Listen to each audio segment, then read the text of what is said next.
Ensangi zino enfunda nnyingi ababaka ba Paalamenti okuva mu kibiina ekino buyinza ekya NRM ensonga y'okukyalirako omukulembeze w'eggwanga oboolyawo yafuukira ddala yasimba gye bali. Kino kyabaleetedde n'okussaawo enkola nti buli Lwakutaano olusooka mu mwezi bagifudde enkola yaabwe okugendangako okunywamu kacaayi n'omukulembeze w'eggwanga ng'eno bwe batanya ku nsonga ezitali zimu n'okutambuza eggwanga.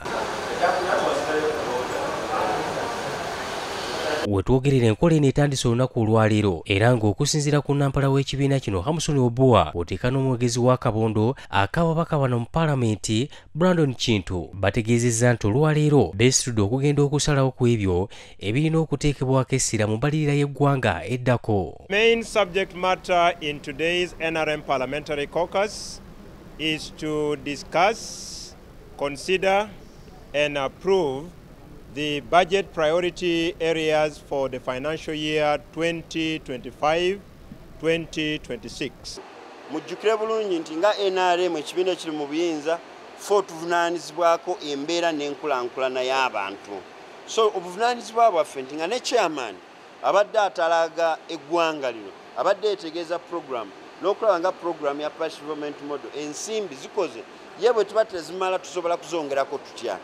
So ensonga enkulu etutwala tugenda okutunuulira nti waawe tuteekwa okunyigiriza ku byenfuna awo nno tusobole okujjumbiza omulanga gwaffe ogw'okwejja mu bwavu. Bano basambaza ebigambibwa nti oboolyawo buli lwe bakuŋŋaana babeera bagenze kwegabanya nsimbi. If that information is coming from any other source, I would want to dismiss it with the contempt it deserves.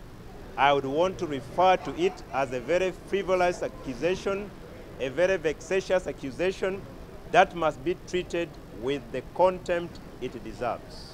Ate n'enkola ey'okugaba ssente yaddiba yaggwawo. Naye kyemmanyi nti abantu abamu ekibakalubiriza okutegeera nti bw'okyala awantu maka g'omuntu onywawo olwendo lw'amazzi. Kaakati bwe batuwa emmere simanyi oba muwogo n'omuceere gwe tulya ku sowaani gumala ne gufuukamu ensimbi naye kwe kuba kutegeera kw'abantu balala. Omubaka Brandon Kintu akiikirira abantu b'e Kagoma ey'omumambuka ate nga ye mwogezi wa Kabondo k'ababaka bano mu Paalamenti akakasizza nga bwe basazeewo kino okukolebwa buli Lwakutaano olusooka mu mwezi era nga n'olwaliiro boolekedde.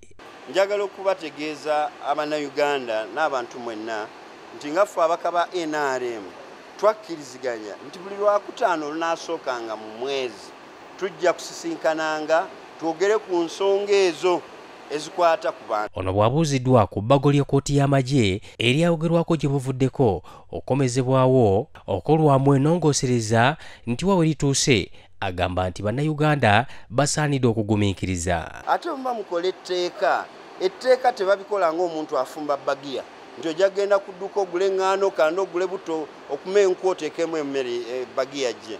Etteeka liriko processes liriko okugenda mu kakiiko ne draft tennaba kuggwa. Kyenkubiza Abannayuganda nti mugumiikirize kubanga nali n'etteeka likolebwa kukuuma. Nze Emmanuel Kenya.